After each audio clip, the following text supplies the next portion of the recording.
يبدأ من الحزب. الو السلام عليكم. نقدم لكم نفسي انا ابو عمار محمد، داير الطابلات، ولايه جمديه، الطريق الوطني رقم 8 في طابلات، حوالي كيلومتر على طابلات. راني مع لا فامي تاع بالقاده هذو اللي زوروا وثائق ابو عمار محمد، وبالقاده الحسين شرطي وليد عمو دركي يحقروا فيا بالمسؤوليه تاعهم، وداخلين مع جماعه اللي زوروا وثائق التزوير باستعمال التزوير ومخالفه القانون وخاينين الامانه بالمسؤوليه تاعهم، اللي حقروا بالمسؤوليه تاعهم اجراءاتها وتمامها، ويغلطوا في العداله بوثائق اللي مزورين واستعمال التزوير واجراءاتها وتمامها. وقف له لبعض القضاة لمعينين بطابلات ولاية جمدية، والتزوير واضح وموجود بعين الاعتبار، ونطلب رجال لعين المكان للتحقيق في جميع المعاينات. يعني محمد، تشريط التراب هذا شريته في 1968 من 1968 شريتها لابو رابعه سعيد، وبطاقة تاع بو رابعه سعيد 60 كانت خارجه 68 بالي. هذه الوثيقة، هذه وثيقة بالعربية، وريها لي.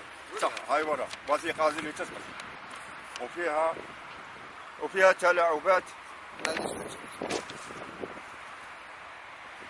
هذه الوثيقة الفوتوكوبي تاع الوثيقة الرسمية هذه بالفرنسي كما كتبت في سنة 1968. حاج دوك نسقسيك أنا حاجة. الوثيقة هذه فيها خلل كبير. خلل في الماتريكول تاع البطاقة تاع الكارتونتيتي.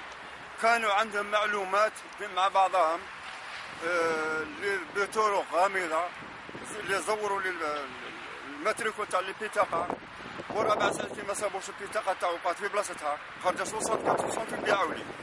أنا رجعوا لي البطاقة تاعي خرجت 72، وهذا ابو عمر محمد اللي متورط في التصوير واستعمال التصوير خويا، اما ايدهم بطرق غير قانونيه، وماهوش مزور غير هذه، مزور شهاده من البلديه باللي ما خلقت.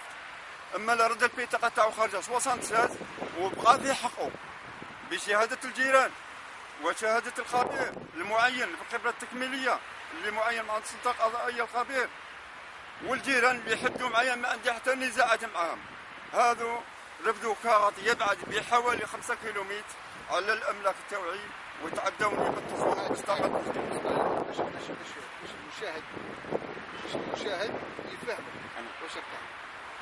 الوثيقة هذه تقول باللي انت شريت تراب